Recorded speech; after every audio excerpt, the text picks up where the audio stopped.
Michael Crichton's The Andromeda Strain has captivated readers for decades with its unique blend of scientific accuracy and thrilling suspense. For anyone curious about where Crichton's fascination with science and technology began, The Andromeda Strain is the book that set the stage. Long before he became a household name with Jurassic Park, Crichton was a young medical student with a passion for research, and it's that very background that fuels this novel's realism and edge. The premise is deceptively simple but immediately gripping. A satellite crashes in a remote town in Arizona, bringing with it a microscopic alien life form. Almost immediately, the residents of the town fall victim to a bizarre and deadly infection.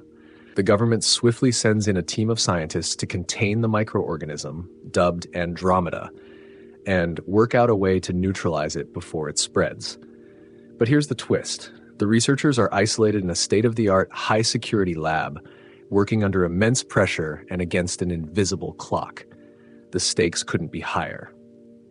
What sets the Andromeda Strain apart isn't just the plot, but how deeply it dives into the science behind it. Crichton doesn't hold back on the technical details. This isn't your typical thriller where scientists miraculously find solutions without explaining the how or why. Instead, Crichton takes the time to walk readers through the logic, the biology, and the methodology the researchers use. It's almost as if you're in the lab alongside them, peering into microscopes and feeling the weight of each new discovery. The level of detail might seem intense, but it's one of the novel's strengths, creating a feeling that this isn't just fiction. It's something that could happen.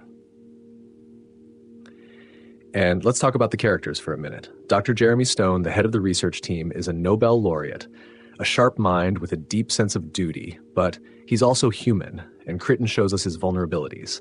Then there's Dr. Mark Hall, who quickly becomes a central figure due to an unexpected physiological trait that makes him the only person who can operate a critical fail-safe mechanism in the lab.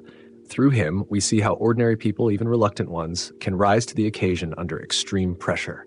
There's also Dr. Peter Levitt and Dr. Charles Burton, each with unique personalities and specialties, adding layers to the team dynamic. Crichton uses them to illustrate the range of emotions and conflicts scientists might face when lives are on the line and decisions have to be made on the fly. The book's pacing and style are a big part of why it's so effective. Crichton has this ability to switch from slow, detail-heavy passages, where we learn about Andromeda's structure, containment protocols, or the lab's design, to heart-pounding, high-stakes moments that force readers to hang on to every word. This ebb and flow between science and suspense gives The Andromeda Strain a unique rhythm. It's not a fast read, but the payoff is that each detail feels earned, each twist genuinely unsettling.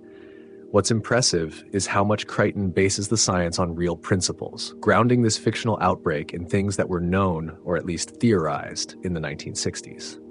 His attention to scientific realism was groundbreaking for the time and really set a new standard in the genre.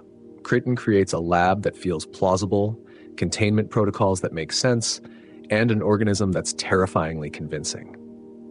Andromeda isn't just a monster invented for the sake of plot. It's a product of extrapolation, a terrifying what-if scenario based on real science. Of course, the science isn't all perfect. There are speculative elements, but they don't feel like leaps. Instead, they're grounded in a logic that Crichton carefully builds. This is what allows the story to maintain its intensity. We buy into the threat of Andromeda because it doesn't feel like pure fiction. And for readers in the Cold War era, this must have struck a particularly nerve-wracking chord. Back then, there was a lot of public fascination and fear about space exploration, unknown threats, and the limits of human knowledge. Crichton plays into those fears, but also keeps a mirror up to science itself. There's an unspoken critique here of the scientific establishment's tendency to overestimate its control over the unknown. And that's something that feels as relevant now as it did then. This brings us to a key theme in the book: the limits of human knowledge and the fallibility of science. Crichton subtly critiques humanity's hubris, our confidence that we can handle whatever the universe throws at us. The lab where these scientists work is supposed to be the pinnacle of safety and control, but as they dig deeper into Andromeda, cracks begin to show. not just in the lab's design, but in the researchers' own beliefs about what they can manage. There's a subtle tension here between their commitment to the scientific process and the limitations they're up against. In some ways, Crichton is saying that science isn't just about discovery. It's also about accepting that there are things we don't fully understand and might never be able to. And then there's the matter of government, secrecy, and ethics.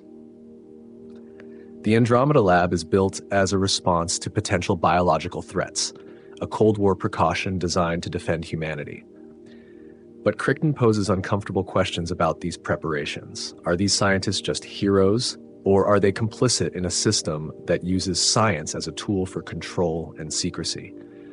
There's a line between protection and manipulation, and the Andromeda Strain hints that the government may have crossed it. Crichton doesn't lay this on thick, but it's there, just below the surface, inviting readers to think critically about the ethics of science in defense and the balance of public knowledge and secrecy. It's also fascinating to look at the Andromeda Strain in the broader context of Crichton's work. Many of the themes here, scientific hubris, the tension between knowledge and control, the fear of technological advancement, would come up again and again in Crichton's later novels.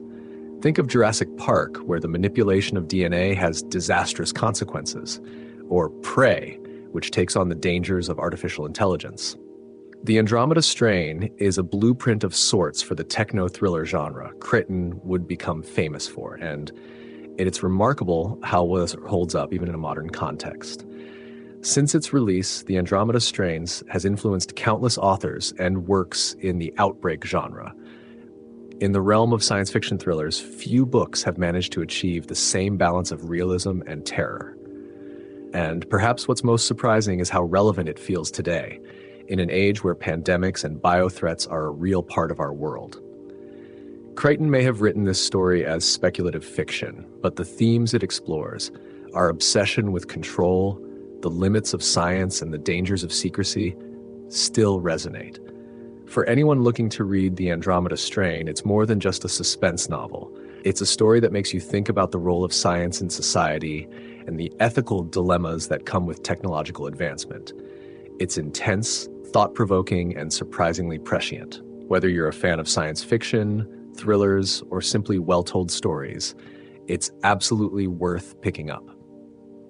Thanks for watching, and if you enjoyed this review, consider subscribing for more discussions on classic and modern science fiction. Let us know in the comments if The Andromeda Strain is on your reading list, or if you've read it already. What did you think? Be sure to check back for more book recommendations, and as always, thanks for supporting the channel.